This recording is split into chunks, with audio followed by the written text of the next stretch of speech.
ಜಗನ್ಮಾತೆ ಮಹಿಮೆಯನ್ನ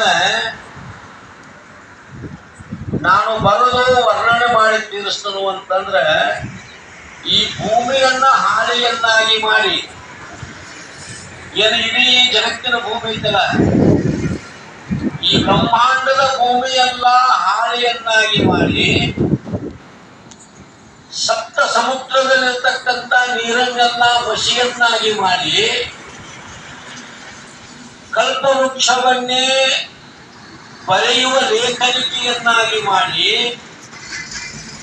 ಸ್ವತಃ ವಾಗ್ದೇವಿ ಸರಸ್ವತಿ ಆ ಜಗನ್ಮಾತೆಯ ಮಹಿಮೆಯನ್ನ ಬರೆದ ಅಥವಾ ವರ್ಣನ ಮಾಡಿ ಅದನ್ನ ಮುಗಿಸ್ತನು ಅಂತಂದ್ರೆ ಈಗ ಸಾಧ್ಯ ಆಗಿಲ್ಲ. ಅಂದಾಗ ನಮ್ಮ ನಿಮ್ಮಂತದ್ದು ಸಾಧ್ಯತೆ ಏನು ಅಂತಂದ್ರೆ ಸಾಧ್ಯ ಇಲ್ಲ.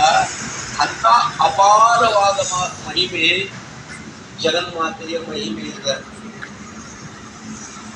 ಬಹಳ ಸುಂದರವಾಗಿ ನಿಜವಂತರು ಜಗನ್ಮಾತೆಯ ಮಹಿಮೆಯನ್ನು ಕೊಂಡಾಡ್ತಾ ಸುಂದರವಾಗಿ ತಮ್ಮ ಕೈವಲ್ಯ ಪದ್ಧತಿ ನಾಮಕ ಗ್ರಂಥದಲ್ಲಿ ಒಂದು ಪದ್ಯವನ್ನು ಬರೀತಾರೆ. ಜಗನ್ಮಾತೆ ಮಹಿಮೆ ಬಗ್ಗೆ ಏನು ಬರೀತಾರೋ ಅಂತ ಕೇಳಿದ್ರೆ, ಪರಮೇಶ್ವರಿಯ ಪುಣ್ಯ ನಾಮವನ್ನು ಪಗಲಿರಲು ಸರಸಾನುರಾಗನೆಂದೋರಿ ಕೇಳಿದವರ್ಗೆ ದುರಿತ ಕಂಟಕ ಒಳೆದು ಕೈಸಾರುತಿಯವು ಅಮಲತರ ಭೋಗ ಮೋಕ್ಷಗಳು. ಪರಮೇಶ್ವರಿಯ ಜಗನ್ಮಾತಾ ಜಗದಾಧಾರಿ ಅನ್ನಲ್ಪಟ್ಟಂತ ಜಗದಾಂಬೆಯ ಪುಣ್ಯ ನಾಮವನ್ನ, ಆ ಜಗನ್ಮಾತೆಯ ನಾಮಸ್ಮರಣೆಯನ್ನ ಹಗಲು ಇರಲು ಪಗಲಿರಲು ಅನುರಾಗದಿಂದ ಬಹಳ ಪ್ರೀತಿಯಿಂದ ಓದುವವರಿಗೆ ಕೇಳುವವರಿಗೆ ಏನು ಫಲಾಪ್ರಾಪ್ತಿಯಾಗ್ತದಂದ್ರೆ ದುರಿತ ಕಂಟಕಗಳಿದು.